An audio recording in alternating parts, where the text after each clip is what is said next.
Bom, boa noite a todos.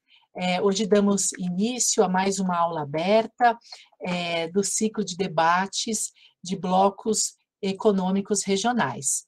Essa é a nossa primeira aula que vai tratar da União Europeia. Nós teremos 3 aulas para a gente entender esse bloco que mais avançou no seu desenvolvimento em relação à integração regional, é também o bloco mais antigo que nós um dos mais antigos que nós estudamos. A União Europeia hoje, ela agrega países não apenas ocidentais, mas também começou já há algum tempo a avançar para países da Europa do Leste, e assim o bloco tem não só se expandido, mas também tem incorporado, realizado cada vez mais acordos. Hoje temos aqui um grande especialista que realizou o seu doutorado no Reino Unido, então, Bruno Teodoro Luciano, muito obrigada pela sua presença, pela contribuição com o seu conhecimento.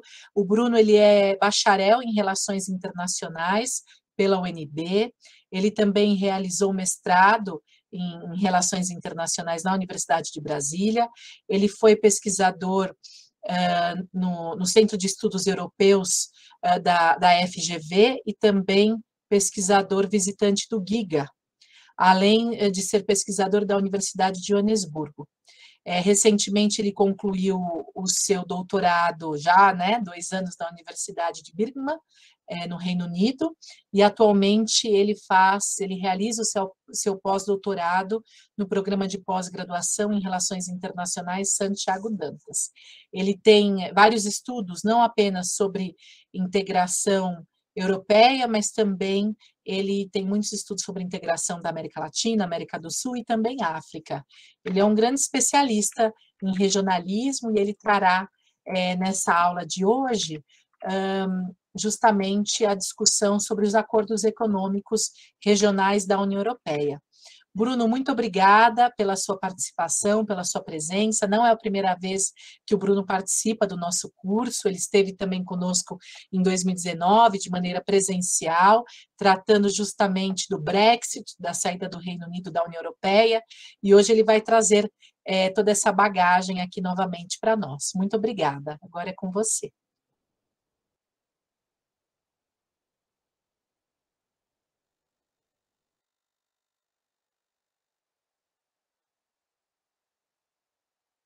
Estou tentando compartilhar aqui. Só um minutinho.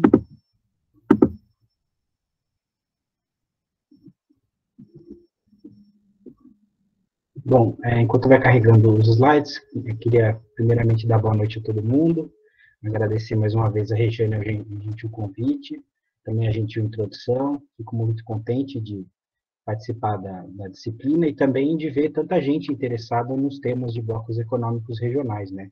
Acho que é importante a gente destacar a quantidade de pessoas interessadas, não só da Unifesp, mas de todo o Brasil assistindo às aulas, e realmente digamos, é um brinde para vocês terem aulas, não comigo, porque eu sou mais ou menos, mas com vários especialistas sobre os temas que vocês estão tendo aula por aula. Acho bem interessante, acho que isso é um esforço muito grande da Regiane, parabenizo por buscar essas pessoas, algumas dentro do marco do Observatório de Regionalismo, mas também outros, né, colegas e colaboradores de fora. Então, acho que é uma experiência muito grande para os alunos e para todo mundo que tem interesse no tema. Eu vi no programa de vocês que vocês vão ter 3 aulas da União Europeia, né? Então, o que eu preparei para hoje, como é a primeira aula, para garantir que está todo mundo na mesma página, digamos, então eu vou começar com uma breve introdução à história e às instituições da União Europeia, e depois eu avanço em direção ao que eu queria conversar mais hoje, que é sobre a União Europeia como ator internacional, e aí, obviamente, aqui vão aparecer as negociações comerciais com países e blocos terceiros, e depois eu vou focar de forma bem panorâmica, digamos, nas relações da União Europeia com a África e nas relações da União Europeia com a América Latina. Justamente porque eu vi que nas próximas aulas vocês vão ter uma aula específica sobre o acordo Mercosul-União Europeia, então eu não vou tratar dele diretamente, e também não falarei do Brexit, que vocês vão ter aula também específica sobre o tema. E aí, no finalizando, tentando, como conclusão, pensar, né, quais são os desafios desse interregionalismo europeu, que é a relação da União Europeia com outras regiões do mundo, né? Não só África e América Latina, mas tem tendências que elas vão para além do que acontece nesses dois continentes e também passa, por exemplo, pela relação que a União Europeia tem com a Rússia, com o leste europeu. Isso aí todo mundo deve estar acompanhando nos noticiários, né? Foi toda a questão da invasão russa à Ucrânia. Brevemente, né, para quem não conhece muito sobre a União Europeia, é importante destacar que a União Europeia, como União Europeia, ela só surge em 1992, 93, com o Tratado de Maastricht. É aí que a União Europeia passa a ser o nome, né, e a denominação do Bloco Econômico Europeu. Antes disso, iniciando nos anos 50 e avançando até, né, a virada, até o início dos 90, o que a gente falava muito era em comunidades europeias. Então, vocês podem reparar na figura que, né, na cronologia, que existiam, né, foram, ao longo do tempo, criadas uma série de comunidades que tratavam de temas específicos. Né? Então, a Comunidade Europeia do Carvão e do Aço, Comunidade Econômica Europeia, Comunidade Europeia da Energia Atômica, né? Também, mais à frente, aparece a cooperação política da União Europeia. Antes mesmo disso, como precedente, você tem a União da Europa Ocidental, que era uma aliança política e geopolítica entre alguns países que depois virariam os Estados-membros das comunidades europeias. Então, a ideia é que o que a gente chama hoje de União Europeia, na verdade, passa por um caminho que vem desde o pós-guerra, né? E, portanto, é um processo muito antigo, né? Muito mais antigo do que os outros blocos que vocês viram até então, e é um processo que ele surge através a partir do trauma coletivo, que foi, obviamente, a Segunda Guerra para o continente europeu, e a partir daí a busca pela uma cooperação regional que transcendesse a questão da soberania estatal como, né, justamente para evitar ameaças de novos conflitos, né? Então, a cooperação para a criação da União Europeia foram alguns poucos países, e isso vai se expandindo ao longo do tempo, mas tratando de temas específicos, administrando e desenvolvendo soluções coletivas regionais para temas específicos, e isso vai aumentando ao longo do tempo, né? Até o ponto que chegamos hoje na União Europeia, desde os anos 90 e assim avança, para falarmos em uma série de temas, né? Praticamente a União Europeia trata de todos os temas, na pauta política, econômica, social, enfim. A questão própria da saúde era um tema que era muito mais relegado aos Estados-membros, mas por conta da pandemia, a União Europeia teve que tomar a dianteira e também assumir mais responsabilidades no plano da agenda de saúde na Europa. Então, é um exemplo de como essa expansão temática ela tem acompanhado a história da União Europeia desde a sua criação. E aí eu coloquei aqui embaixo, né, as bandeiras, né? A bandeira da SECA, da Comunidade Europeia do Carvão e do Aço, que foi ali o embrião mesmo da União Europeia, foi ali que foi criada, depois eu vou comentar, né, uma autoridade supranacional, que era responsável pela administração coletiva do carvão e do aço, ou seja, não eram os países membros responsáveis, mas sim delegaram sua soberania no trato dessa matéria específica para uma autoridade supranacional, e isso criou uma prática que foi, ao longo das décadas, sendo replicada para outros temas, né? Da mesma forma, a gente vê a questão nuclear, através da Euratom, tá ali a bandeirinha deles na época, e hoje em dia, que é a bandeirinha seguinte, é a da União Europeia mesmo. Essa animação ela também fala um pouco da expansão, né? Então, reparem que nos anos 50 são 6 Estados-membros, né, que começam a cooperação de forma muito específica, e ao longo das décadas já existe um processo de alargamento da União Europeia. Primeiro ao norte, ao sul, e hoje em dia a gente fala muito mais do alargamento ao leste, né? E o fenômeno mais interessante é, obviamente, a saída de um Estado-membro, né, que é o que aconteceu recente com a saída do Reino Unido, né? Mas muita discussão hoje sobre a questão da Ucrânia tem muito a ver com se a Ucrânia entraria ou não na União Europeia, como um contexto, né, da pós-guerra com a Rússia, né, da invasão da Rússia. Então, esse é um outro contexto que é bem interessante pensar, e também é interessante relacionar como essa expansão da União Europeia, das comunidades europeias depois da União Europeia, também é acompanhado por outra por outra expansão de outros blocos, nomeadamente a OTAN, que é uma aliança militar, e que ela acompanha o alargamento para o leste, tem uma correlação muito grande, não é perfeita, mas tem uma correlação muito grande entre Estados-membros da União Europeia e Estados-membros da OTAN. Né? E, por exemplo, agora a gente vê, né, essa semana, o pedido de adesão da Suécia e da Finlândia, também tem muito a ver com inclusive foi a declaração do Sergei Lavrov, chanceler da Rússia, né, dizendo que não, esses dois países já, por conta da União Europeia e de outros acordos, não foi tão surpreendente, segundo os russos, né, eu acho que sim, mas, enfim, não foi tão surpreendente porque eles já cooperavam em matéria de defesa e segurança com a União Europeia. Então, reparem, né, eram Estados-membros que já estavam na União Europeia e agora passam também para a OTAN. Então, há uma tendência dos países, né, o Brexit é a grande exceção, é um movimento contrário, único até o momento a ser visto, mas há uma tendência crescente dos países europeus de ingressarem ao longo do tempo, não só na União Europeia, mas outros esquemas que eles também participam. Acho que o comentário bem genérico é importante entender que, justamente pela União Europeia ser diferente de todos os outros blocos que vocês trataram até então, ser uma organização, né, com forte caráter supranacional, o processo decisório também é um pouco diferente do que se passa quando comparamos com outros blocos regionais, seja na África, na América Latina e na Ásia também, que vocês viram nas últimas semanas. Então, é importante destacar que você tem 3 órgãos principais ali no processo decisório, lógico que você também tem o Tribunal de Justiça, você também tem outras organizações, você tem a própria agência espacial, agência nuclear, enfim. Mas eu acho que é importante destacar que, né, esse triângulo do processo decisório, em que você tem a Comissão Europeia em cima, que é esse órgão mais técnico, mas cada vez mais político, né, que é o único responsável, inclusive, pela proposição de legislação.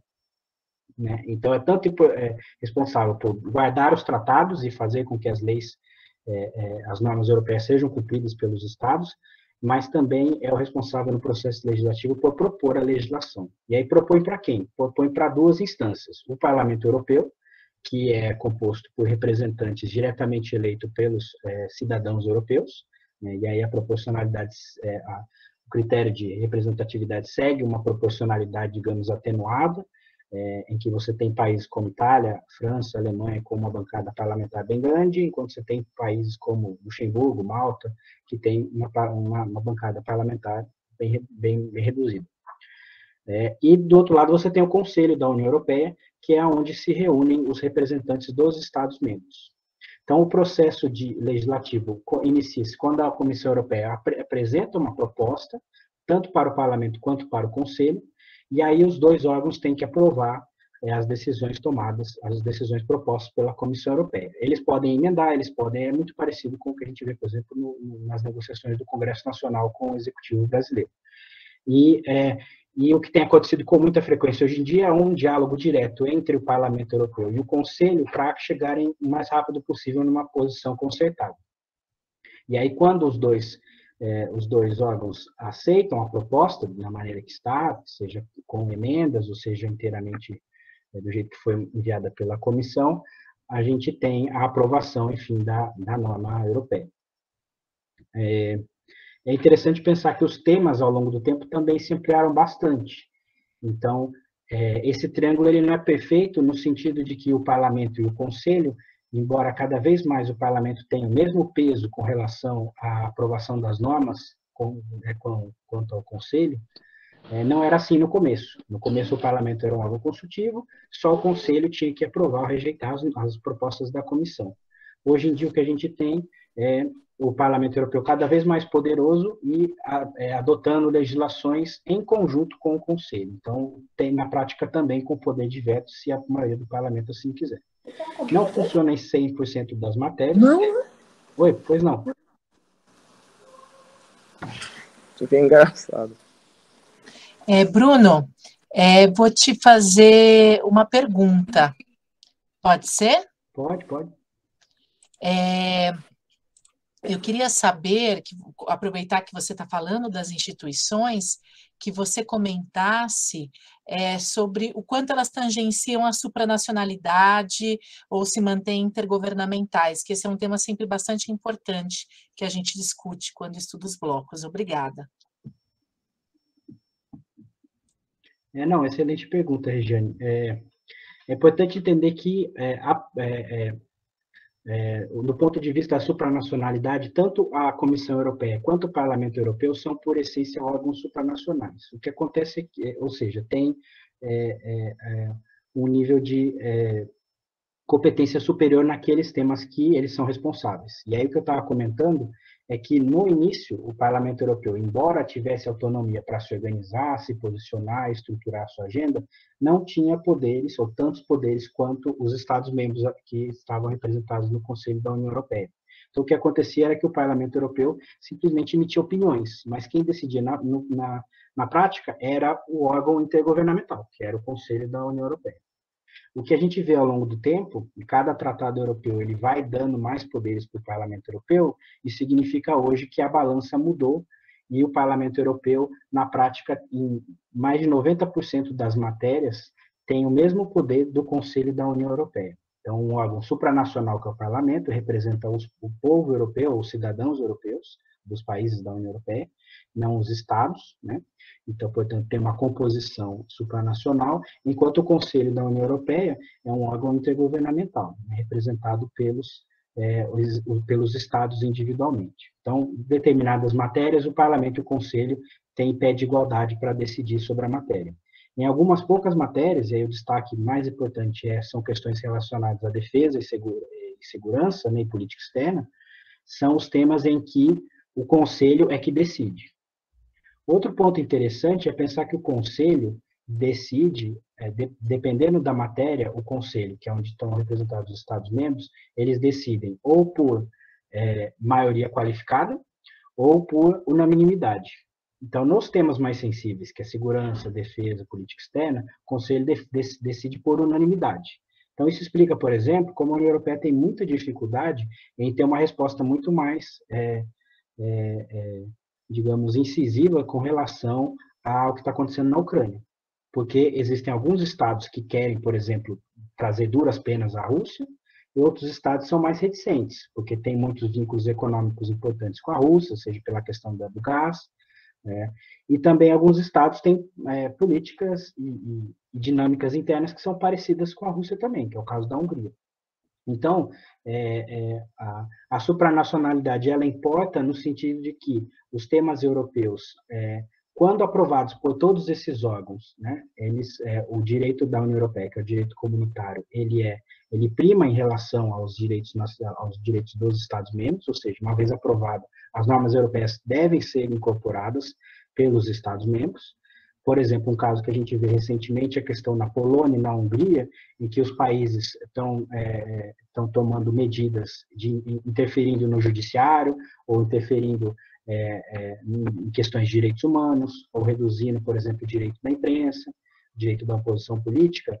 Aí, em teoria, essas medidas elas são totalmente contrárias aos princípios da União Europeia. E aí o que a gente tem hoje é a União Europeia, principalmente a Comissão, pressionando, mas também o Parlamento, então os dois órgãos supranacionais, pressionando os Estados-membros específicos, os dois principais exemplos são a Polônia, mas principalmente a Hungria, a cumprirem os princípios do Tratado da União Europeia.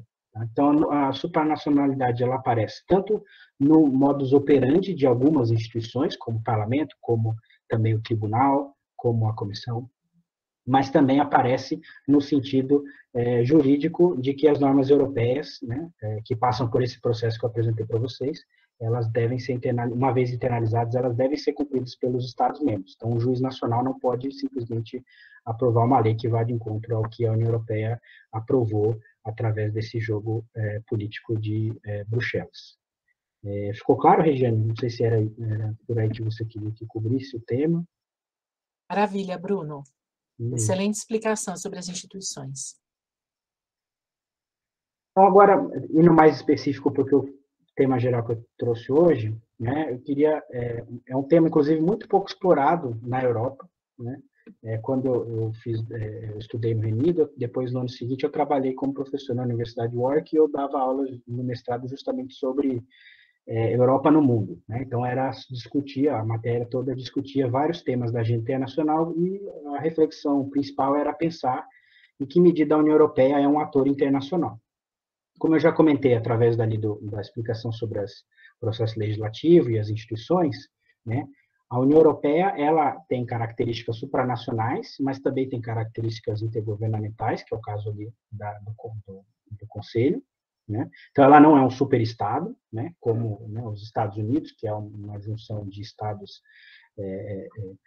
locais e que aí constrói uma federação, e aí a União é superior, né? Que é o caso do Brasil também. A União Europeia não é um superestado, mas ela é muito mais do que uma mera organização internacional. Então, por todos os temas que trata, pela própria questão do direito comunitário, a primazia do direito, mas também pelos seus próprios recursos financeiros, pessoais, né? Ela consegue fazer muito mais do que outras organizações internacionais que a gente vê por aí. E aí, no campo da política externa, ao longo do tempo, a União Europeia buscou desenvolver uma política externa de segurança comum, né? Criou a figura do alto representante, em 99, criou um Serviço de Ação Exterior Europeu, em 2009, que seria uma diplomacia europeia, que a princípio era derivada de membros das diplomacias nacionais, mas hoje em dia existe um processo seletivo próprio europeu para a seleção dos diplomatas que vão servir à União Europeia e não mais aos Estados-membros da União Europeia. E desde 2016 também a União Europeia criou uma estratégia global em que ela tenta documentar os seus princípios, seus interesses, sua visão de mundo e como deseja se engajar internacionalmente. E aí pensando em toda essa evolução das instituições, a gente precisa pensar em que medida, que tipo de poder a União Europeia possui atualmente, né? Então, por exemplo, será que a União Europeia possui um poder militar?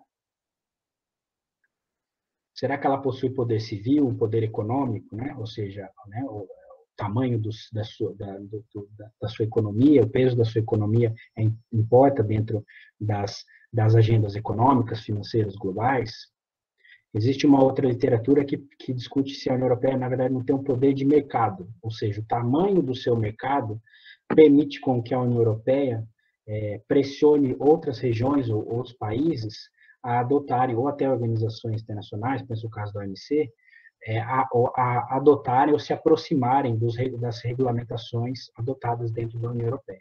Esse é um tema, por exemplo, muito pertinente para quem está interessado no acordo Mercosul-União Europeia. Que medida o que está no acordo, na verdade, não replica práticas já adotadas pela União Europeia e que a União Europeia quer exportar para os outros países, né? E não que a União Europeia quer se transformar para fazer mais comércio com o Mercosul, Estados Unidos, etc. Então, porque como o mercado da União Europeia é muito grande, né, tem um peso maior dentro das negociações, normalmente, do que os países que ela dialoga. Uma outra possibilidade é do poder normativo, ou seja, será que a União Europeia, justamente por dar muita relevância aos valores, seus valores fundacionais, e a gente está vendo hoje como é complexo isso, né, a partir das crises dentro da Polônia e da Hungria, em que medida a União Europeia não se busca se projetar como um poder normativo, ou seja, busca que suas normas sejam adotadas por outros países do mundo, né? Ou seja, através da pressão de que outros países adotem governos democráticos, sejam mais transparentes, de que, né, permitam a liberdade de expressão, de que valorizem e defendam os direitos humanos e por aí vai. Por exemplo, de que acabem com a pena de morte, essa é uma agenda que a União Europeia leva adiante como poder normativo, na sua própria percepção, enfim. Então, dependendo dos temas, né, talvez a União Europeia sim seja um ator internacional. Por exemplo, ali no poder militar, já é um pouco mais complexo. A União Europeia tem recursos para a defesa, mas, em grande medida, assim como as Nações Unidas, ela depende fundamentalmente dos seus Estados-membros, da capacidade militar dos seus Estados-membros, da vontade dos Estados-membros de se engajarem através da União Europeia em temas de defesa e segurança. Então, tem estados que são muito ativos, que é o caso da França, tem estados que são bem reticentes, que é o caso da Alemanha, e a dependendo do estado, e aí a União Europeia fica completamente dependente dessas dinâmicas dos Estados-membros. Em outros temas, que é o caso, muitas vezes, de temas normativos, mas também temas econômicos, que é o que eu vou falar daqui a pouco sobre o comércio, aí sim a União Europeia tem uma relevância muito importante e tem uma grande capacidade de influência e de autonomia nas decisões ou nas negociações que ela conduz. Esse é um ponto importante para a gente recuperar quando a gente falar dos acordos em específico. Dentro dessa agenda, né, internacional, um dos eixos, né, que a União Europeia atua é através das relações bilaterais e birregionais. Né? Ou seja, além de olhar para temas das agendas globais, multilaterais, buscar uma presença nas Nações Unidas, na OMC, agora a gente fala muito também da OMS, a União Europeia ela também tem investido em relações bilaterais ou birregionais, seja com países específicos ou com regiões, continentes ou sub-regiões de determinado continente, ou com blocos, né, que somam alguns países de uma determinada região. E aí um ponto interessante a pensar é, por que a União Europeia cultiva essas relações? Né? O que ela ganha? Quais são os interesses por trás da agenda externa da União Europeia? Dependendo das negociações, dependendo do país ou da região, pode ser que a União Europeia tenha certos interesses, em outros variem isso. Né? Obviamente, a União Europeia tem interesses geopolíticos, geoeconômicos, né? Então, interesses normativos, de promoção das suas regras, né? Ou de aceitação do seu modelo como modelo de integração regional. Né? Também é interessante pensar como é que a União Europeia interage com esses atores terceiros, ou seja, quais são os instrumentos que ela emprega, né? Se ela desenvolve embaixadas, delegações, né? Se ela assina acordos comerciais, se os acordos são mais políticos, que tipos de temas aparecem e não aparecem nos acordos. Um outro aspecto interessante é como é que a União Europeia é percebida pelos outros. Né? Dependendo do país, você vai ter uma percepção diferente do que é a União Europeia. A gente sabe que existe uma grande dificuldade de entender o que é a União Europeia, porque não é um país, né? Mas também não é só uma organização internacional, é alguma coisa no meio termo. Né? Então, alguns países e algumas diplomacias elas têm visões distorcidas do que a União Europeia realmente é. Alguns países preferem tratar com países da União Europeia e não com a União Europeia, mas cada vez mais os países estão mais acostumados a falar com a União Europeia como ator internacional. Né? Alguns países têm uma percepção mais positiva da União Europeia, talvez porque compartilham interesses econômicos ou têm uma visão muito parecida sobre a ordem global ou sobre determinados princípios e valores. Em compensação, você vai ter outros países como a Rússia, que com certeza tem uma visão muito negativa sobre o que é a União Europeia e pensa que a União Europeia é mais uma ameaça, né, dentro do seu jogo geopolítico. Né? E é importante destacar também qual é o papel da história europeia nesse processo. E eu vou voltar nisso quando eu falar na África, mas também na América Latina. É pensar que a União Europeia, antes de ser a União Europeia, foi um conjunto de nações que colonizaram e desenvolveram impérios ultramarinos ao redor do mundo. E isso criou um legado colonial e pós-colonial que é fundamental para entender como é que a América Latina, mas principalmente a África, entendem a União Europeia. Então, quando eles veem a União Europeia, muitas vezes eles não veem só uma organização internacional muito poderosa, não sei lá o quê, mas também veem seus antigos mestres tentando trazer algum interesse em comercializar, ou em negociar, ou em pressionar que essas nações façam o que eles querem. Então, esses legados, eles ainda estão presentes, né, e eles são importantes para entender como é que a relação entre a União Europeia e outras regiões ela se desenvolve. Tá?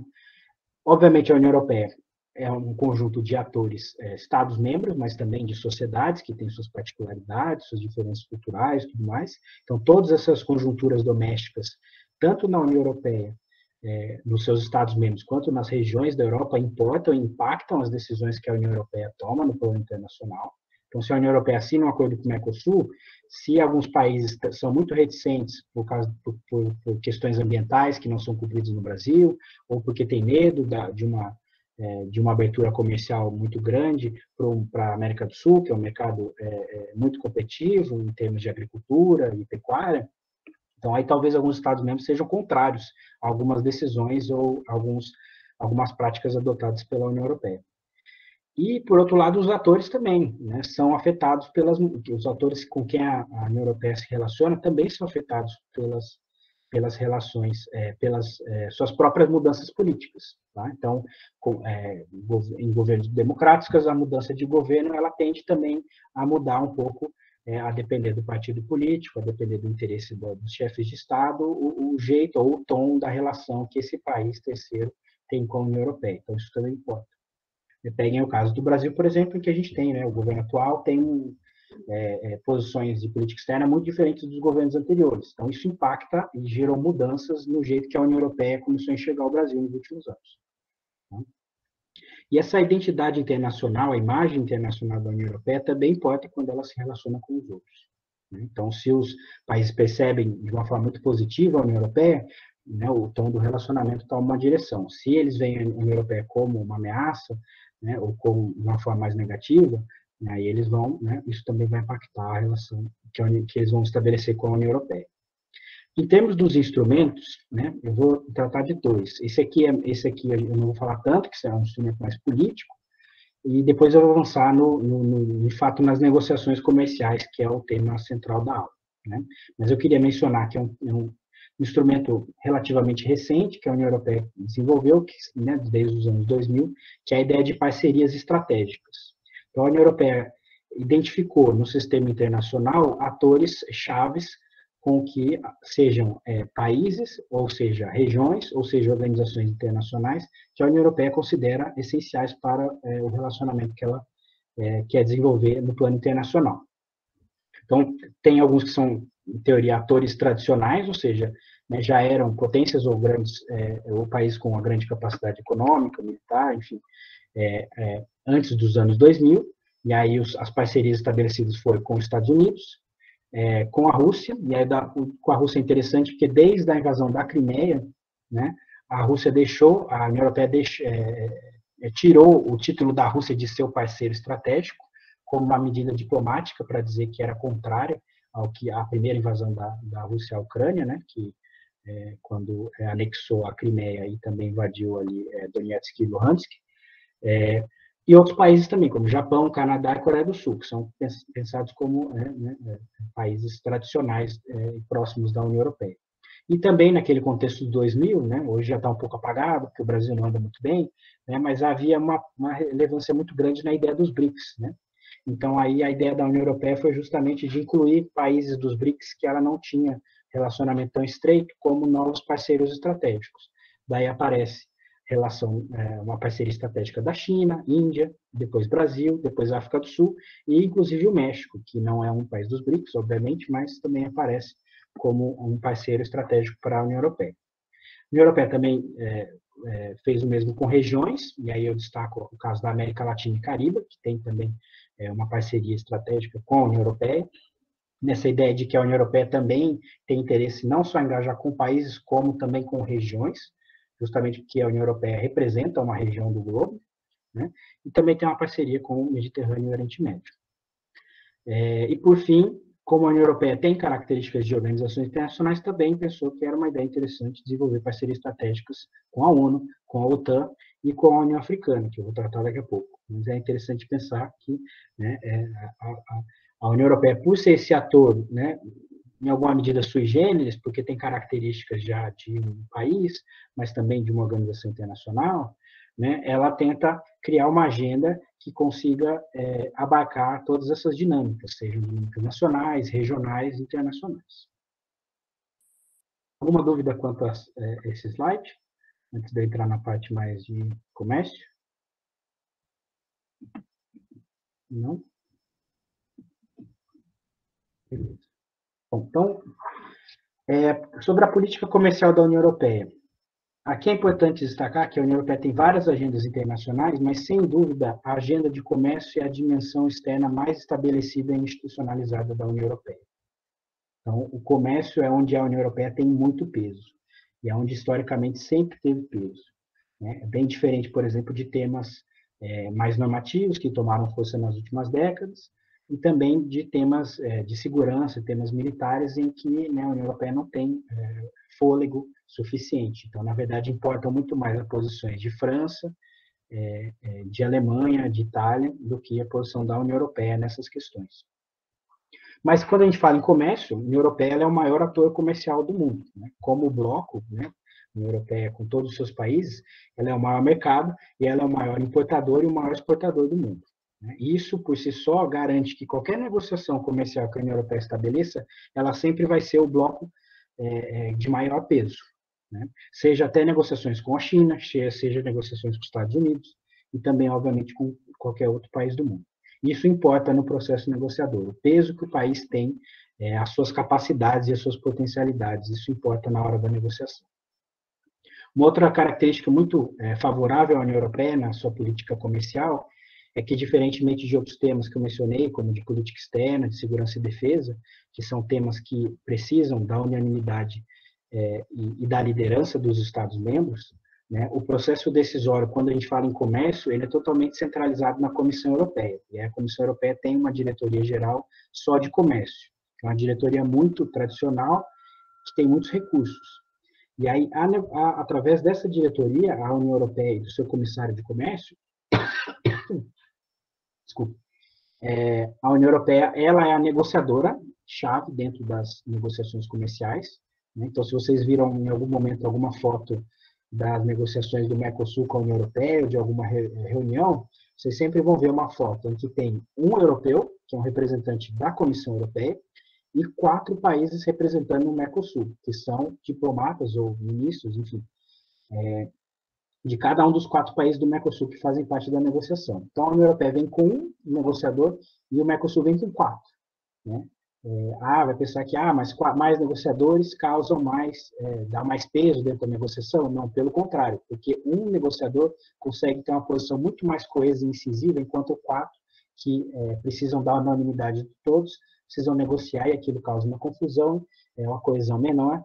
Isso favorece, inclusive, o peso da União Europeia dentro da negociação. Como eu já comentei lá naquele quadro do processo decisório, os acordos, né, são negociados pela Comissão Europeia.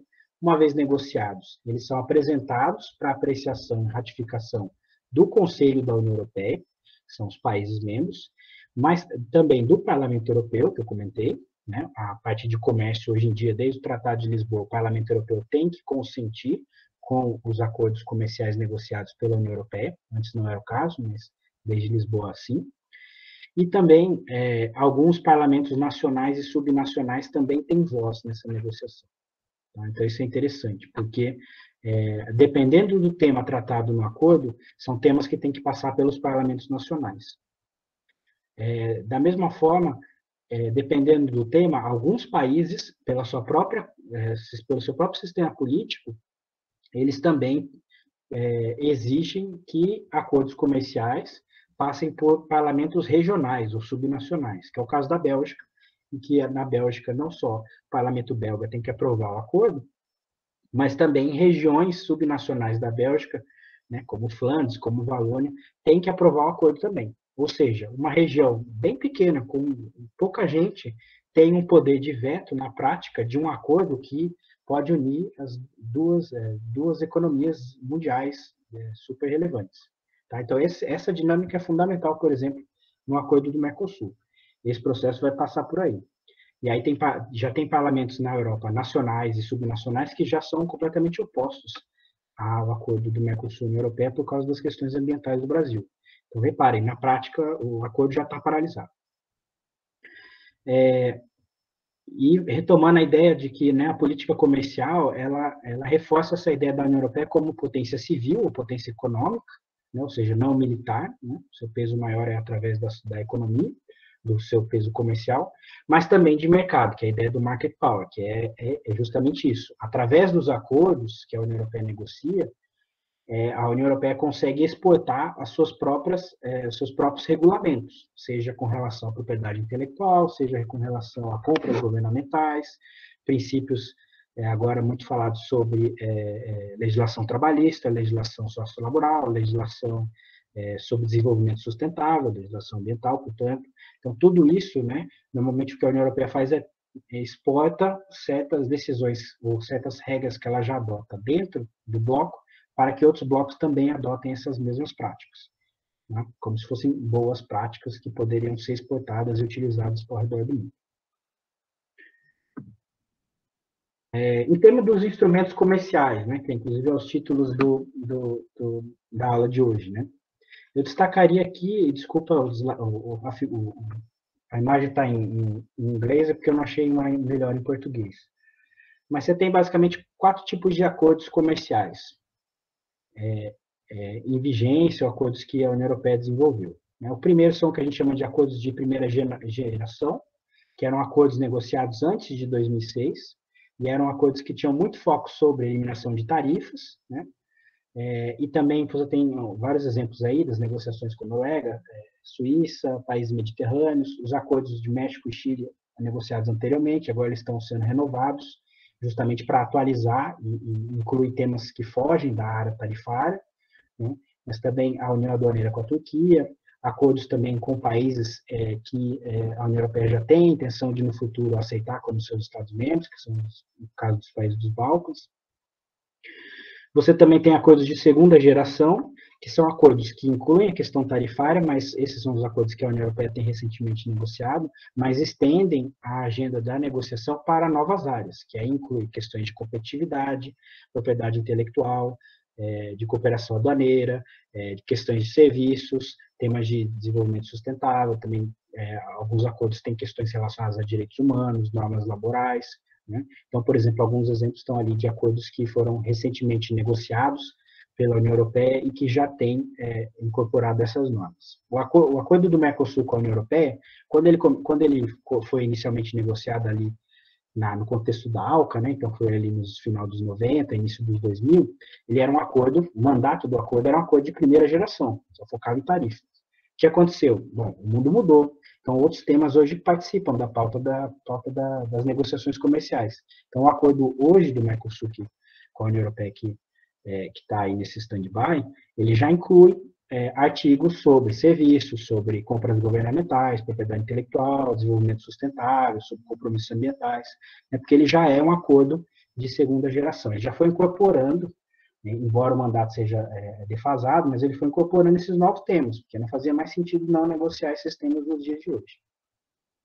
Um outro tipo de acordo interessante para a gente ver são o que a União Europeia chama de, traduzindo aí mais ou menos, seriam acordos, né, áreas de livre comércio amplas e profundas, né? Que a ideia que são acordos que a União Europeia negocia principalmente com seus vizinhos ou com países que estão na sua órbita, digamos, geopolítica. E aí é bem interessante que é um acordo que a União Europeia, por exemplo, negociou com Geórgia, Moldova e com a Ucrânia, né? Então são países que justamente estão ali nesse, digamos, hoje em dia, né, um ciclo de fogo entre a União Europeia e a Rússia, né?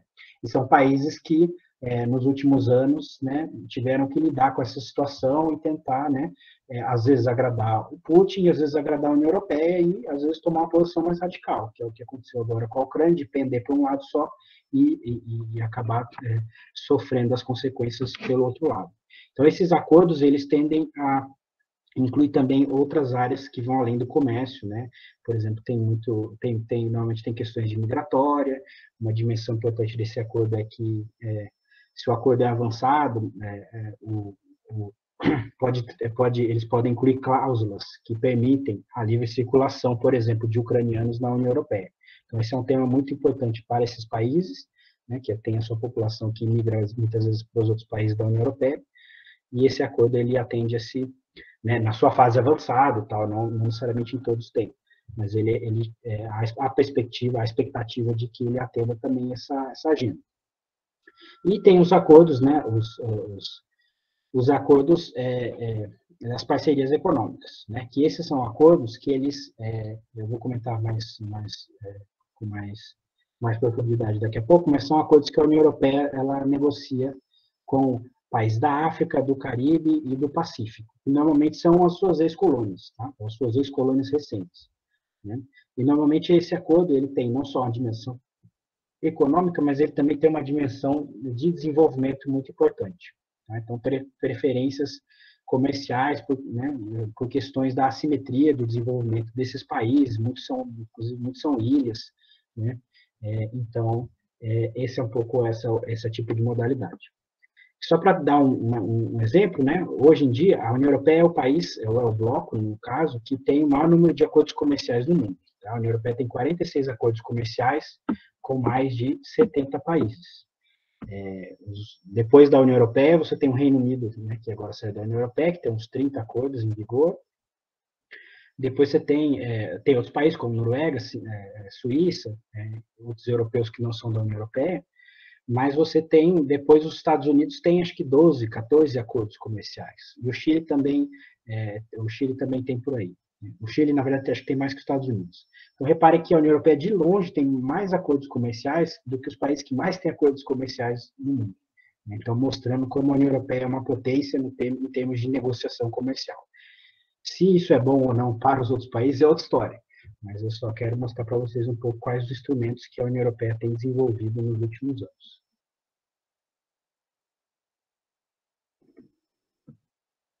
Não sei se vai dar para ver esse mapa, né? Principalmente ali as descrições, que está um pouco, a resolução não está muito boa, mas esse foi o mapa que eu achei, né, dos acordos da União Europeia ao redor do mundo, né? É um mapa mais atualizado que tem. Se ele não é desse ano, é do ano passado. Então, ali dá para ver que, à exceção daqueles países que estão em cinza, quase branco, todos os outros ou negociaram já um acordo com a União Europeia, ou estão negociando, ou, ou está no processo de pendente de ratificação dos acordos. Tá? Então, por exemplo, mesmo ali países como, no caso ali, né, você vê o Brasil, Argentina, enfim, o Mercosul, a União Europeia está em negociação, mas você tem, então, ou seja, poucos países não negociaram com a União Europeia, isso que eu acho que é interessante. Né? Reparem ali, né, as exceções seriam Cuba, Venezuela, nas Américas, na África também, né, tem poucos países, você tem os grandes destaques, né, são, obviamente, a China e a Rússia, né, mas também tem países do Oriente Médio, como o Irã, né, e o Iraque, enfim, mas são poucos países que a União Europeia não está negociando um acordo ou já negociou um acordo com esses países. Tá? E aí você tem vários tipos de acordo. Alguns acordos são acordos de livre comércio, outros acordos são acordos, né, parcerias econômicas, né? Você também tem os acordos de associação, que é o caso do acordo do Mercosul, né? Você tem a União Aduaneira, e você tem o regime geral de preferências, né, que é o SGP, que ele é um acordo de preferência tarifária que a União Europeia cede, digamos assim, a países de menor desenvolvimento relativo. E aí dá preferências comerciais a esses países, né? Seguindo um pouco a lógica negociada dentro da OMC. É interessante que o Brasil, até, sei lá, 5, 10 anos atrás, estava dentro do SGP, porque o Brasil não tem acordo com a União Europeia, né? Justamente porque o Mercosul não conseguiu até agora negociar, formalizar um acordo com a União Europeia. E aí o Brasil era favorecido pela questão do SGP, era um acordo que tinha em vigor com a União Europeia. Nos últimos anos, a União Europeia retirou vários países de renda média do SGP, do seu SGP, do seu regime de preferências, como o Brasil, acho que a Argentina também saiu, mas, por exemplo, o Paraguai continua, né? E, portanto, o Brasil não tem nenhuma preferência econômica com a União Europeia e, portanto, né, existe uma necessidade até de negociar um acordo, tá, para não ficar de fora desse jogo. Bruno, são os países em cinza escuro, né, que fazem parte. Eu estou tentando ler aqui na legenda, mas dá para a gente entender, isso, né, que aqui está a sigla isso. GSP. Então, inclui Bolívia, né, Paraguai, na América do Sul, Mongólia, né? Isso, é isso aí. Esses são os países que hoje estão, né, o SGP em português, Somália, GSP em inglês. São poucos países, que são os países de menor desenvolvimento relativo, que não têm acordos com a União Europeia. Vocês vão ver ali na África, tem vários países com pontinho cinza escuro. Então, esses países tanto têm um EPA com a União Europeia, quanto também fazem parte do SGP. Tá? Do sistema, interessante. Índia, né? Então, Índia é o mesmo caso. Índia ela está em amarelo, mas também tem um ponto. Isso. Muito interessante esse mapa para a gente entender, né? A gente pensa que a União Europeia, né, é apenas um acordo entre os países, e aqui a sua apresentação está reforçando o quanto a União Europeia tem acordos pelo mundo, diferentes acordos, né, com prioridades. Muito legal. Bom, pode continuar.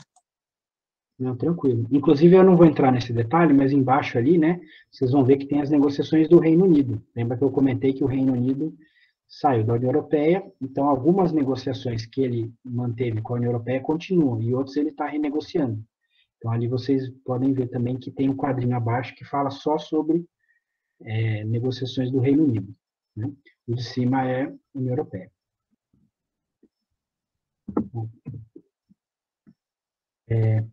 Já partindo para os últimos temas, né, que são relações específicas com a África e América Latina, sobre a África, acho que é o ponto de partida é entender que a relação da Europa, da União Europeia, com a África, ela é marcada por, né, traços históricos, culturais e pós-coloniais, né?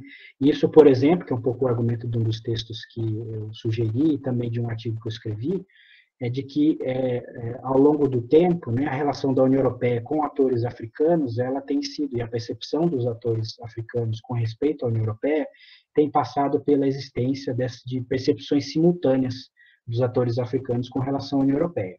Então, ao mesmo tempo, e isso é interessante porque são os mesmos atores, elites políticas africanas, que, ao mesmo tempo que veem a União Europeia como um projeto neoimperialista, ou a volta dos colonizadores para dentro da África, né, especialmente em temas comerciais, quando, por exemplo, a União Europeia pressiona para que os países ou certas lideranças cumpram normas de direitos humanos e respeito à democracia e tudo mais, né, aí essas elites veem a União Europeia como um projeto neoimperialista.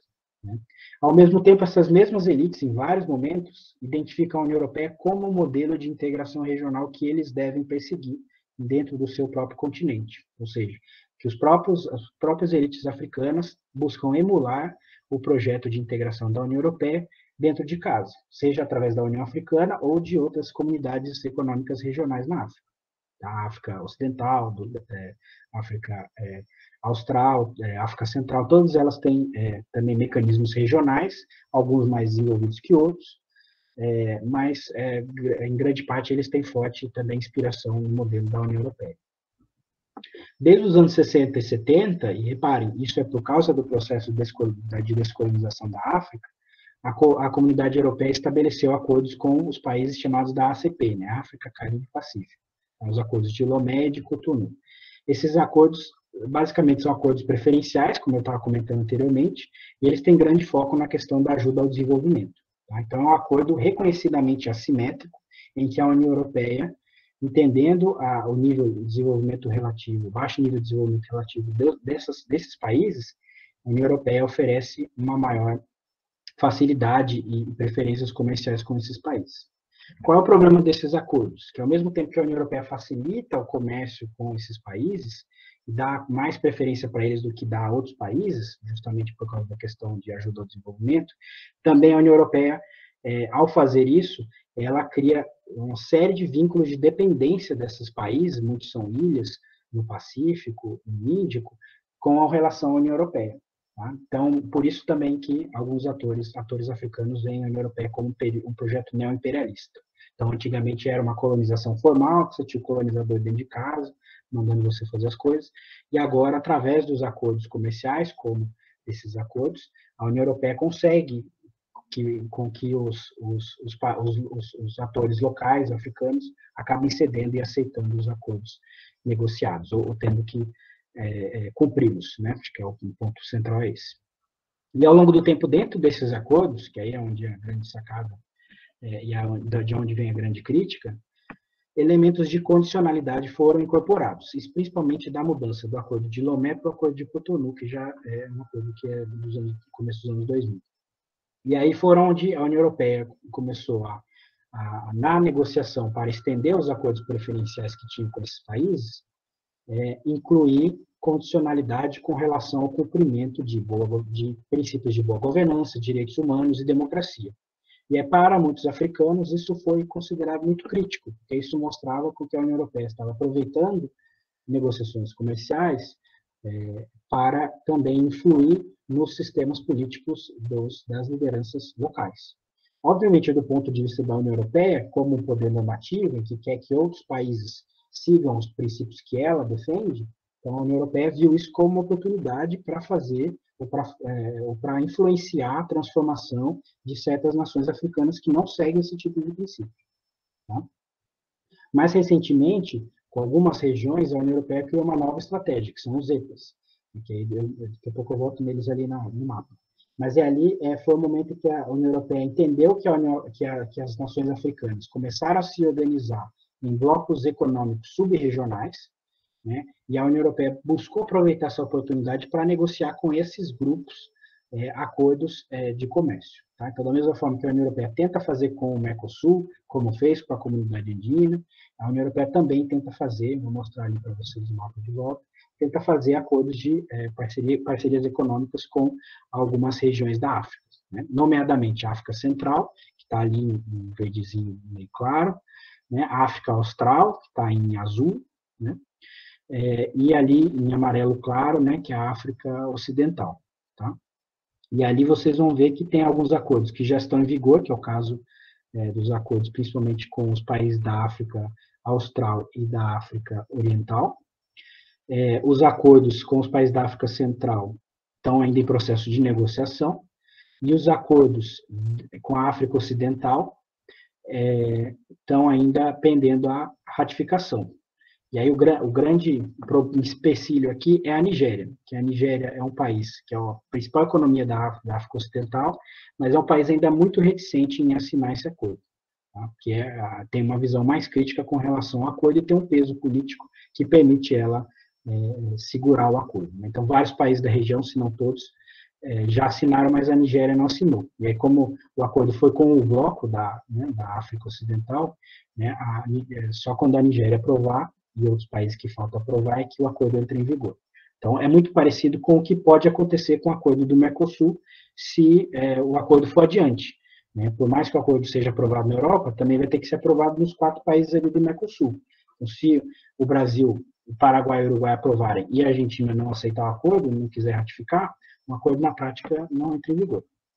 Tá? Então, é a mesma coisa, é o que tem acontecido hoje com a Nigéria e a África Ocidental. Isso. E para fechar aqui das relações históricas, de novo, a União Europeia, né, ela tem posições próprias, né, principalmente em temas comerciais, mas alguns Estados-membros têm, né, seus próprios legados nacionais com relação a própria relação que eles estabelecem com outras regiões do mundo. Tá? E o caso bem claro disso é o caso da França, que tem uma relação muito grande com vários países africanos por causa do contexto da colonização, e eles estão muito mais, no caso da França, está muito mais interessada em estabelecer relações diretas com essas nações e aproveitar dos benefícios de desenvolver negociações nesse modo do que relegar a União Europeia. Então, cria algumas inconsistências também com relação a como a União Europeia vai se relacionar com outras regiões. E também, obviamente, é importante destacar que os países africanos têm uma diversidade tremenda, né? Tanto no nível de dependência que tem com relação aos europeus, então muitos países têm grande dependência ainda econômica com relação a países europeus, mas outros países já conseguiram diversificar, por exemplo, que é o caso da China, né? Então muitos países africanos hoje têm a China, assim como acontece na América Latina, como seu maior parceiro comercial, como seu maior investidor. Então, isso também muda a dinâmica desse país com relação à União Europeia.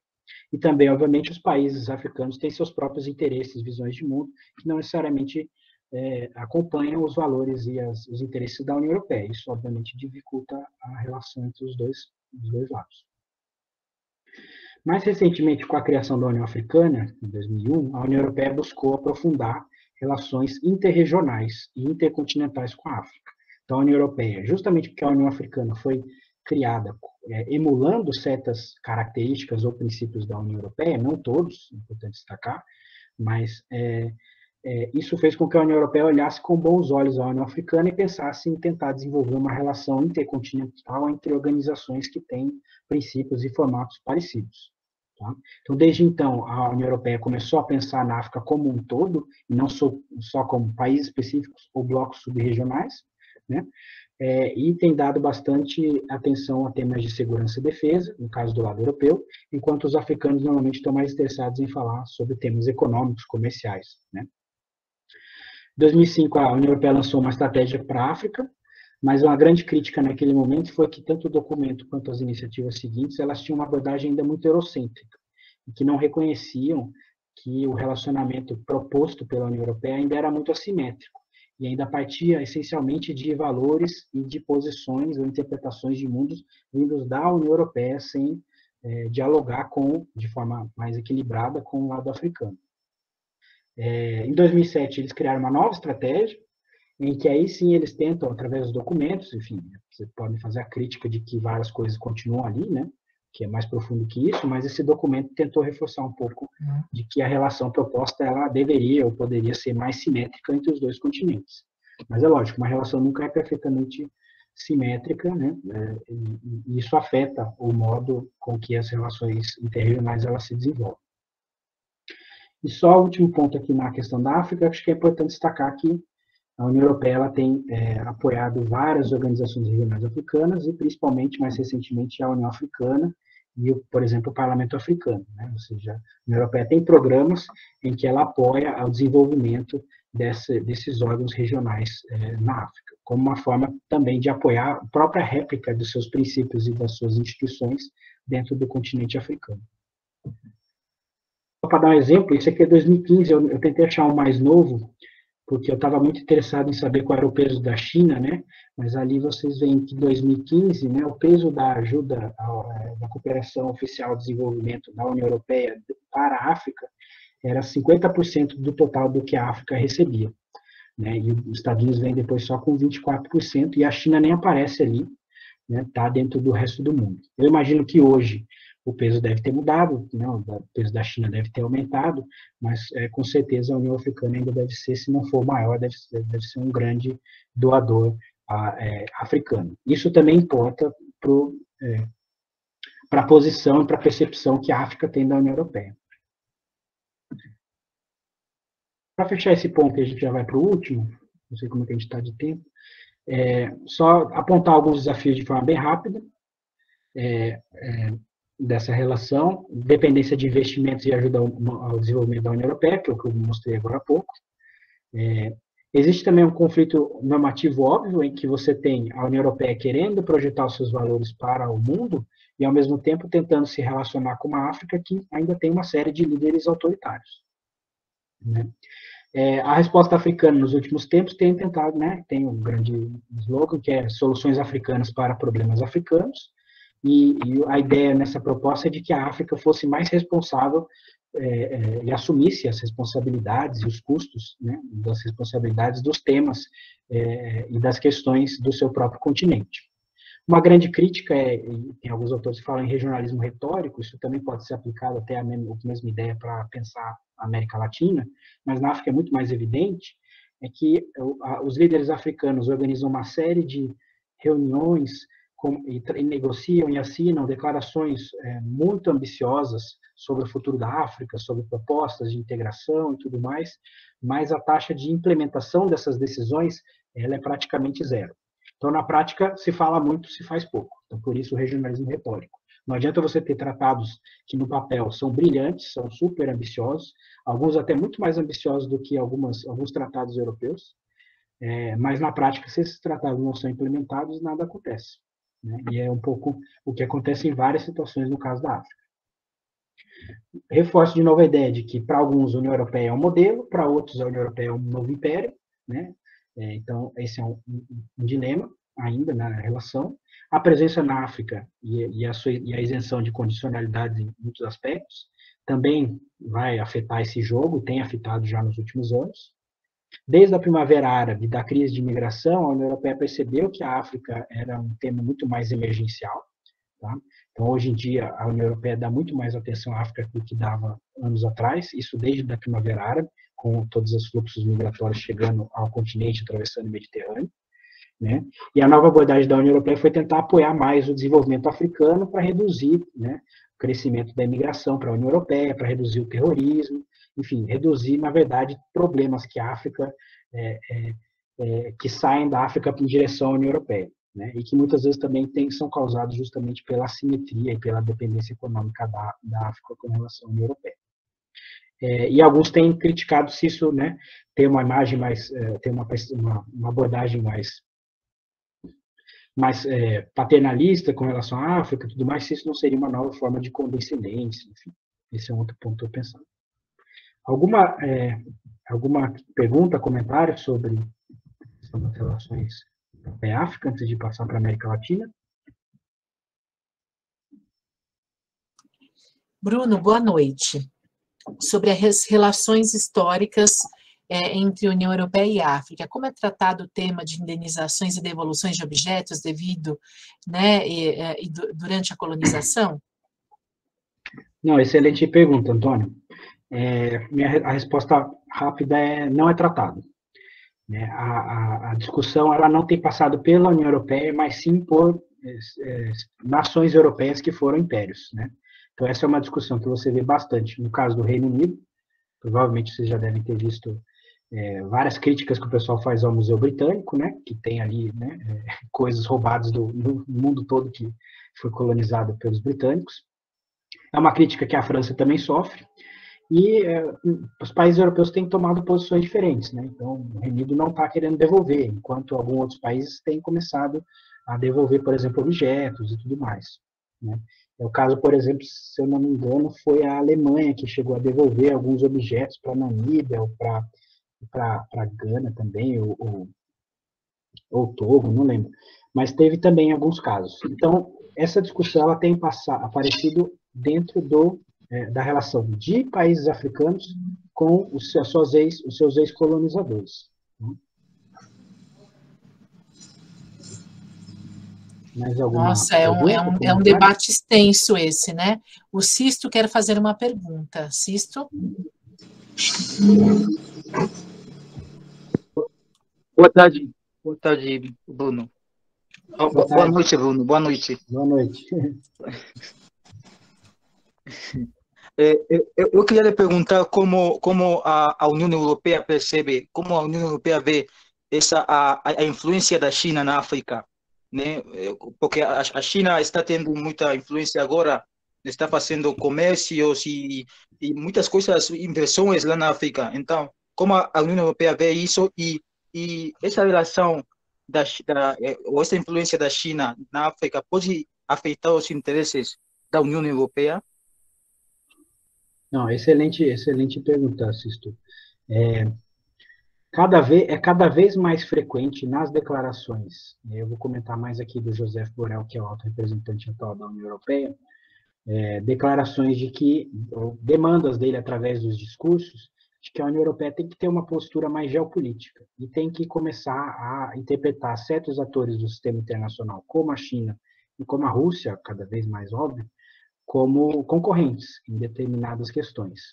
E isso tem passado principalmente na questão da África, em que a União Europeia tem um peso histórico fundamental, mas que, sim, ela se vê, sim, ameaçada pelo potencial da capacidade da China e pelo que a China já vem fazendo.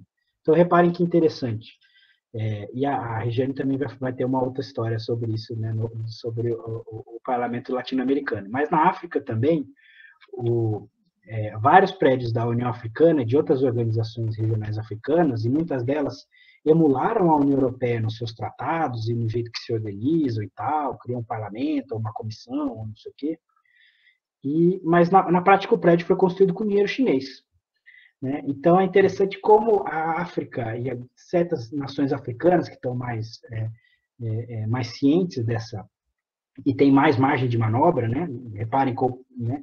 Não dá para comparar, né? Um país que tem um país como Nigéria e África do Sul, que tem relacionamentos muito mais, conseguem ter pelo seu peso, tem margem muito maiores de negociação dentro desse jogo de Europa e China, né?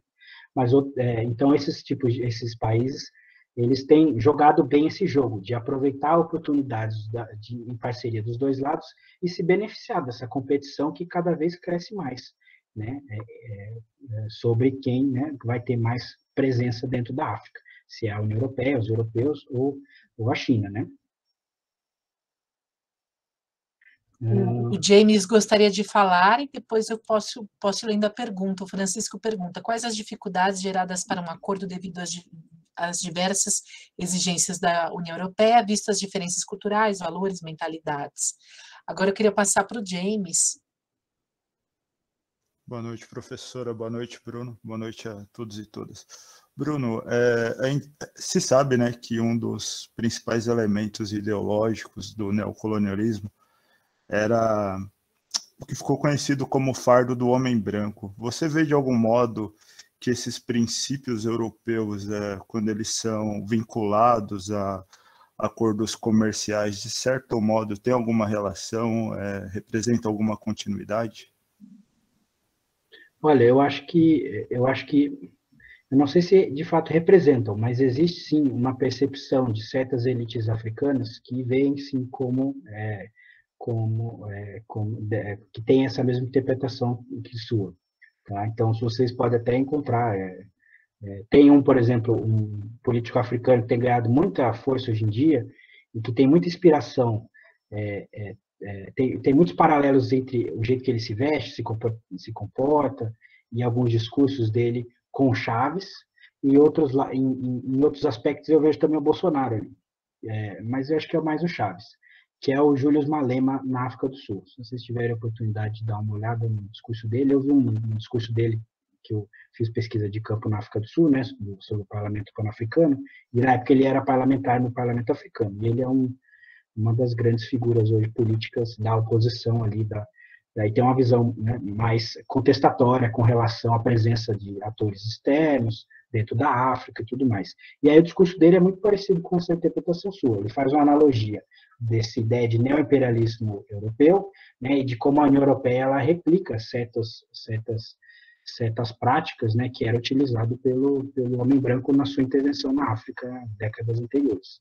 Então isso está muito presente, né? É um discurso que é muito caro à África e aparece bastante, né? E é uma relação complexa, essa é porque justamente ainda é muito evidente, né? Esse mesmo Julius Malema, ele fala de uma das bandeiras dele é de indenizações a grupos africanos negros que tiveram suas terras expropriadas pelos brancos africanos no regime do apartheid. Então esse tipo de discussão aparece bastante lá na África, só para dar um exemplo de como é que tem sido visto.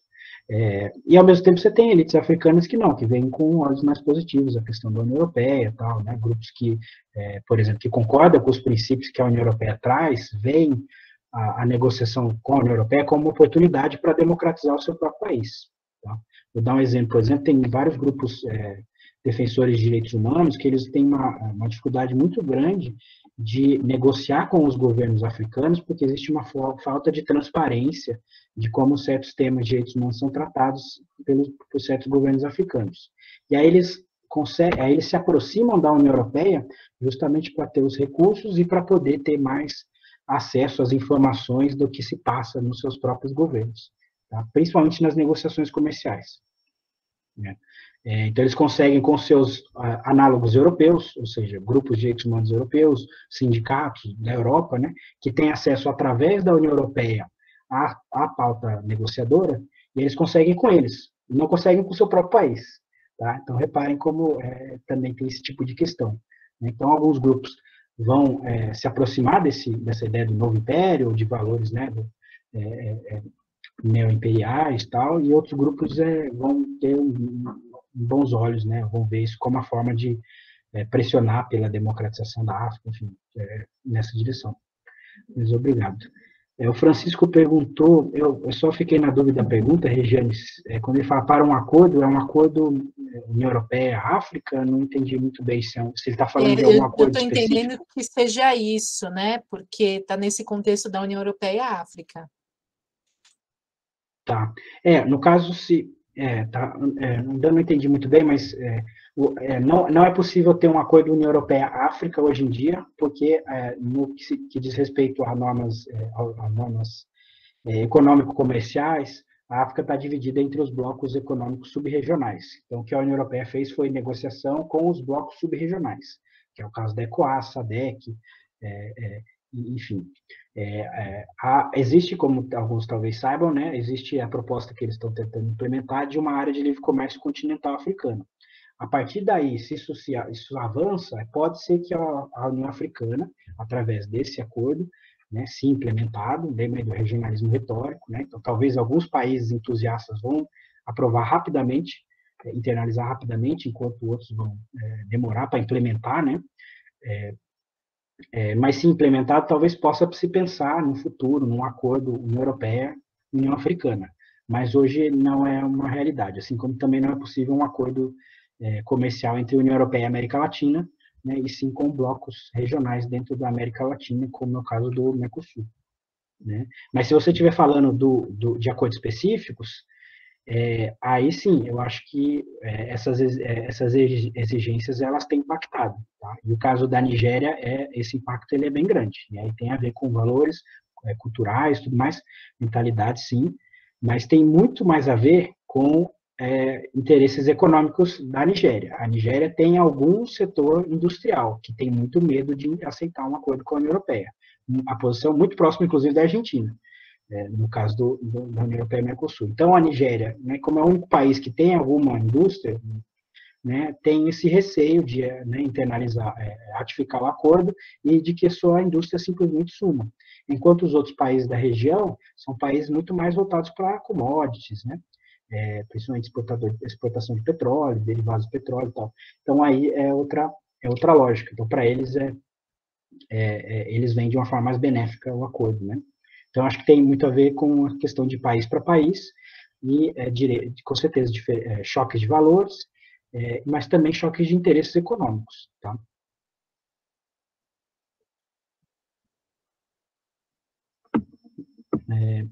Posso continuar? Imagina, obrigado aí, James e Francisco, pelas questões. Boas questões, inclusive. Bom, deixa eu avançar um pouquinho, então, para ninguém ficar a noite toda aqui. Sobre a América Latina, aqui eu vou ser um pouco mais superficial, justamente porque na semana que vem, ou na outra, vocês vão falar sobre o acordo União Europeia e Mercosul, que vai dar oportunidade para vocês expandirem mais nisso. Então, eu vou falar de uma forma mais geral da América Latina, né, de um histórico mais geral. Na criação das comunidades europeias, ali nos anos 50 e seu desenvolvimento até os 70, a União Europeia foi percebida por muitos governos da América Latina, no próprio caso do Brasil, como um projeto protecionista, né, que é a ideia de fortalecer a Europa, principalmente ali os países, né, o contexto da América Latina, um grande exportador de commodities agrícolas para o Ocidente, para o Norte. Havia o receio de que as comunidades europeias, principalmente por causa do desenvolvimento da política agrícola comum, que a União Europeia, e que até os anos 80, 70% do orçamento da União Europeia ia para a PAC, que em grande medida é subsídio à agricultura europeia. Isso significava, né, que então a América Latina via com muito receio a criação das comunidades europeias, porque percebia que era uma dificuldade a mais para conseguir inserir seus produtos agrícolas no mercado europeu. Mas, a partir dos anos 80, com a adesão de Portugal e Espanha, com o desenvolvimento da União Europeia como ator internacional e todas essas agendas e instrumentos que a gente viu agora há pouco, e principalmente desde a redemocratização da América Latina, né, houve uma aproximação maior, né, porque certos princípios e valores começaram a convergir com relação, por exemplo, à valorização da democracia, os próprios laços culturais de Portugal e Espanha com a América Latina, né? E é que a gente pode pensar em que medida também daria para fazer paralelos, né, da relação da França com a África e tudo mais, né? Então, a partir daí né, a gente começa a ver visitas e negociações mais concretas da União Europeia com a América Latina. E um ponto geopolítico importante é pensar que isso é bem importante na hora da gente pensar os acordos comerciais da União Europeia, é que esse relacionamento União Europeia-América Latina, ele é marcado por esse triângulo atlântico, que é a União Europeia, América Latina e Estados Unidos. Não dá para pensar a lógica da negociação dos acordos que a União Europeia estabeleceu com a América Latina sem acompanhar os acordos que os Estados Unidos negociou com a União Europeia. Então, reparem que no momento das negociações da ALCA, que não foi para frente, mas a União Europeia também estava muito ativa em negociar acordos com vários lugares da América Latina. Eu tinha muito receio de que a ALCA ia desviar comércio para os Estados Unidos, que era comércio que ia para a Europa. Tá? Tanto é que quando a ALCA não dá certo, a negociação do Mercosul, logo em seguida, também não vai para o ralo, tá? Porque já não havia a necessidade imperiosa de negociar um acordo rápido com o Mercosul para evitar o desvio de comércio que seria produzido pela uma assinatura de uma ALCA.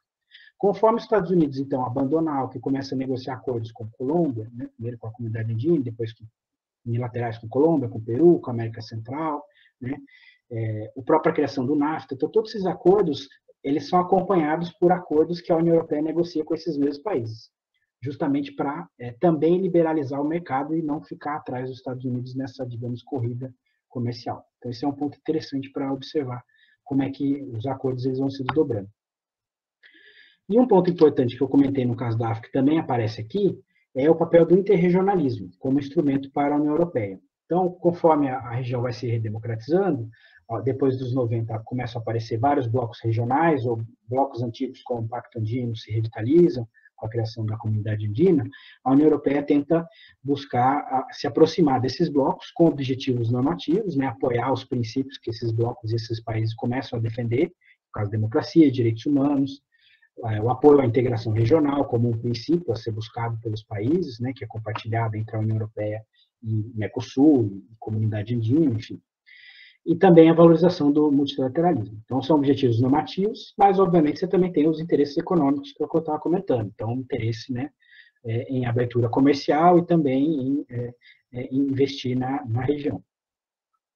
Uma característica interessante que também aparece na África, mas aqui eu tenho espaço para falar um pouco mais, é que o interregionalismo ele tem diversas formas, e aí depende muito das configurações dos lados de cada região. Então, você pode ter um interregionalismo puro, que aí seria a ideia de um diálogo de região para região, que aí pode ser, por exemplo, o caso da União Europeia com a CELAC, então um bloco regional com um bloco regional, ou um bloco regional, União Europeia, com um bloco subregional, mas que ainda contém essa ideia de integração regional, no caso da União Europeia com o Mercosul. Então, isso aí a gente acaba chamando de interregionalismo puro. Outra classificação é o interregionalismo mais híbrido, que aí é uma relação de uma região com um país. Então, por exemplo, as relações da União Europeia com o Brasil, da União Europeia com o México. Lembra que eu comentei que a União Europeia estabeleceu parcerias estratégicas com o Brasil e com o México. Então, esse é um tipo de interregionalismo, porque a União Europeia é uma região, mas ele é híbrido porque é uma região se relacionando com um país individual. E você também tem, que a gente não pode deixar de falar, né, você tem relações bilaterais importantes. Né? Então, por exemplo, relação entre Espanha e México, relação entre Reino Unido e Brasil, entre Brasil e França. Né? Então, são relações entre país e país, né, países que fazem parte de blocos ou não, enfim, mas que também são uma forma importante de diálogo entre as regiões. Mas aí não é interregionalismo, é bilateralismo. Tá? Enfim, e aí, desde os anos 90, o que aconteceu, acompanhando essa dinâmica das negociações comerciais que os Estados Unidos desenvolveu, né, a União Europeia também começa a buscar acordos de livre comércio, né, e o caso exemplar aqui é o acordo que ela estabelece com o Chile, mas também com o México. Também, agora, a União Europeia busca acordos de associação, que foi o que ela pretendeu negociar com o Mercosul, e aí o acordo de associação ele vai além dos temas comerciais, né? Normalmente o acordo de associação ele tem 3 pilares. Então, o pilar econômico, comercial, que é o acordo de comércio em si. Ele tem um pilar de desenvolvimento e ele tem um pilar de cooperação política. Então, o acordo de associação ele vai além da ideia de livre comércio. Ele tem um pilar de livre comércio, mas ele também tem outros temas. E aí o acordo de associação Mercosul-União Europeia ele segue essa lógica. E você também tem parcerias estratégicas, que aí foi o que eu já comentei, que é o caso da parceria estratégica do Brasil com a União Europeia e do Brasil com o México, e as parcerias estratégicas, elas podem ou não incluir temas econômicos, comerciais, mas elas incluem também, a grande parte, são temas políticos. Tá? Então, tem discussões sobre segurança internacional, sobre direitos humanos, sobre temas, negociações multilaterais, reforma do Conselho de Segurança, são esses tipos de coisas que podem ser discutidas no âmbito da parceria estratégica. Também desenvolvimento tecnológico, migração, enfim. E esse mapa aqui é interessante, voltando à ideia dos mapas, porque ele mostra como é que acompanha, né? Tem algumas coisas que estão desatualizadas aí, que esse mapa é mais antigo, mas você tem, de modo geral, né, 3 tipos de relacionamento que a União Europeia tem com a América Latina. Então, o primeiro, que são, em grande medida, os países da Aliança do Pacífico, que são países que a União Europeia, assim como os Estados Unidos, estabeleceu acordos comerciais, tem uma relação mais liberalizante do ponto de vista comercial. É interessante notar que aqui você pode incluir também vários países da América Central e, mais recentemente, o Equador também, porque o Equador adotou o acordo que a Colômbia e o Peru negociaram com a União Europeia. Então, o Equador não estaria mais vermelhinho, estaria azul. Tá? O outro lado, você tem totalmente no espectro contrário. Você teria o caso da Venezuela, de Cuba, mas também da Nicarágua, e o caso da Bolívia, que são países que não têm acordos, né, com os Estados Unidos nem com a União Europeia, e que têm uma visão muito contrária à questão da liberalização comercial, né? E aí você tem o bloco do Mercosul, que não sabe o que quer, né? Que é o que está no meio do caminho, né? Então, ora negocia acordos com esses países, depois acaba não aprovando ou acaba travando, e ora tem posições mais críticas com relação à liberalização comercial. Então, o bloco do Mercosul tem essas características de ser um bloco mais protecionista, né? De ter uma agenda comercial, né? Desde o governo Temer até agora do Bolsonaro, houve uma tentativa de mudar um pouco essa ideia, né, do Mercosul, né, retomar o regionalismo aberto, né, mas na prática não se negociou nenhum acordo, né, quer dizer, negociou vários acordos, mas não aprovou nada. Então, volta a ideia do regionalismo retórico. Então, não se concretizou os acordos promovidos e, na prática, o Mercosul, né, os países do Mercosul continuam nessa mesma posição dentro desse mapa.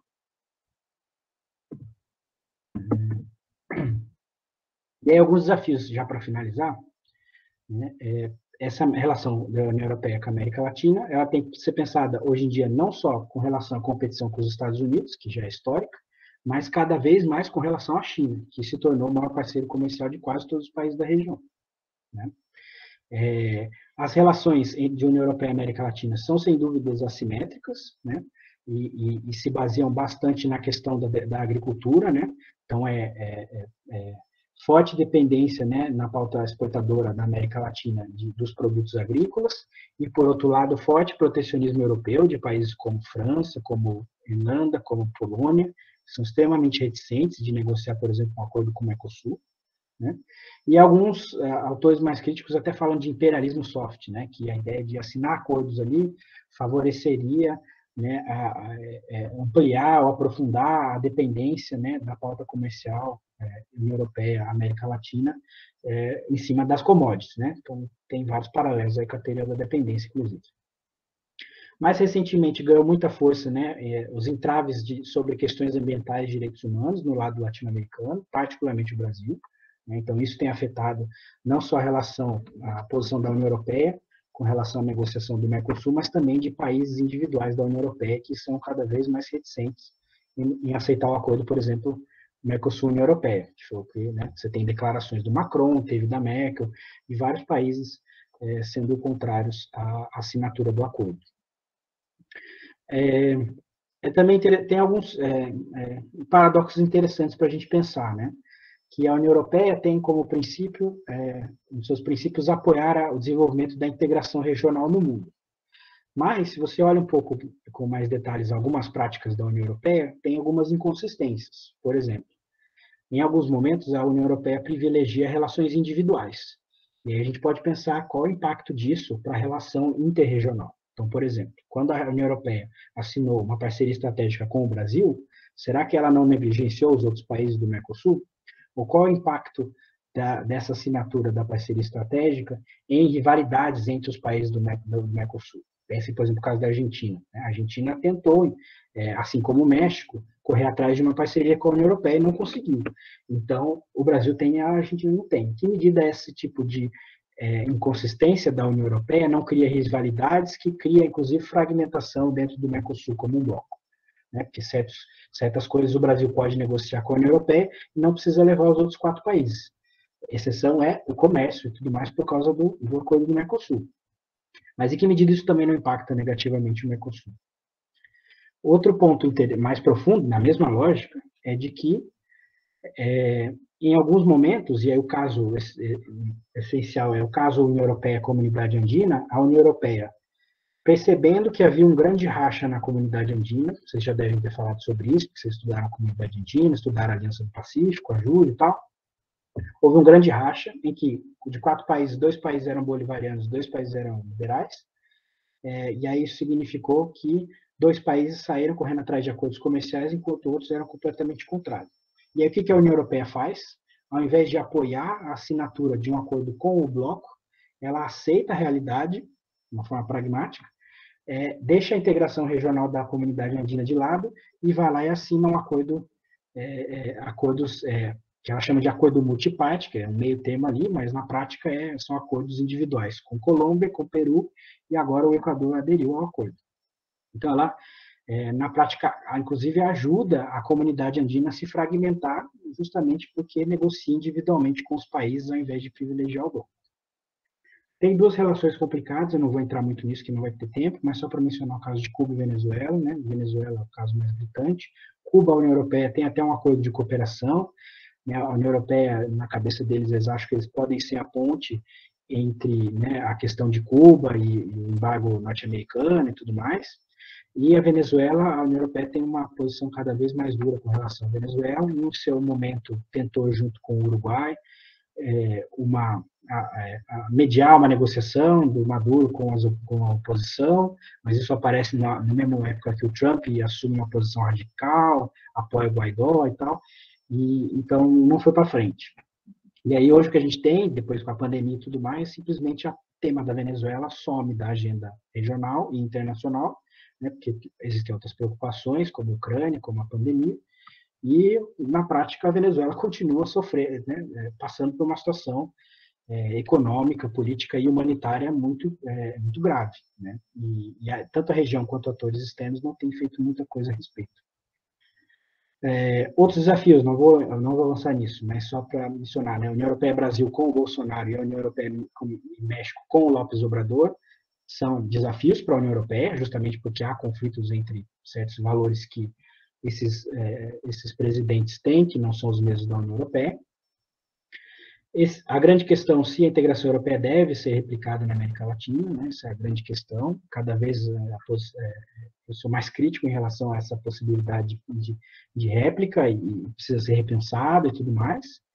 Né? E como eu já comentei, a questão da Venezuela, ela simplesmente paralisou o diálogo interregional América Latina e União Europeia. Então, desde 2015, por causa do tema da União Europeia, eles não conseguiram avançar em cúpulas UE-CELAC, justamente porque a CELAC não tem organizado cúpulas, só reuniões de ministros, porque há um entrave com relação à posição que a CELAC deve adotar sobre a Venezuela, que tem países que têm posições divergentes até agora. Aqui é só uma reflexão, eu não vou avançar, vou deixar o slide aqui, e aí eu acho que a gente já pode partir para as últimas perguntas, e eu fico à disposição para qualquer outro comentário que vocês tenham, tanto sobre a parte de relações América Latina-Europa e relações e qualquer outra coisa que eu falei sobre a União Europeia. Muito obrigado, Regiane. Bruno, quero muito agradecê-lo pela sua excelente aula, pela sua grande contribuição. Eu não comentei na sua apresentação, mas o Bruno também lecionou no Reino Unido, em outra universidade, como ele comentou. Então, ele tem já uma grande bagagem, experiência sobre integração regional, regionalismo, e como vocês viram, sobre União Europeia, seus acordos e tratados. Bruno, você é sempre bem-vindo na Unifesp, espero que numa próxima oportunidade você esteja presencialmente no nosso curso, como foi em 2019. Sua aula foi excelente. Estava frio, né? Era melhor ficar em casa mesmo. É verdade. Mas se estivéssemos presencial, de repente a gente saía para tomar um vinho, né? Isso ia ser bom. Mas, de fato, hoje está o dia mais frio do ano. Nós chegamos hoje a 92 pessoas participando aqui, então foi realmente uma excelente aula que atraiu bastante gente, muitos interessados, mas como são quase 9 horas, eu vou encerrar e aí numa próxima, certamente, a gente vai aproveitar ainda muito de todo o seu conhecimento. Obrigada, gente, muito obrigada, Bruno, e semana que vem falaremos, então, sobre o acordo, na verdade, sobre o Brexit. Nós teremos aqui a Angélica, vai ser no período da tarde, tratando, né, de todo o processo de saída do Reino Unido, então a gente vai continuar discutindo a União Europeia. Obrigada. Obrigado, Regiane, obrigado.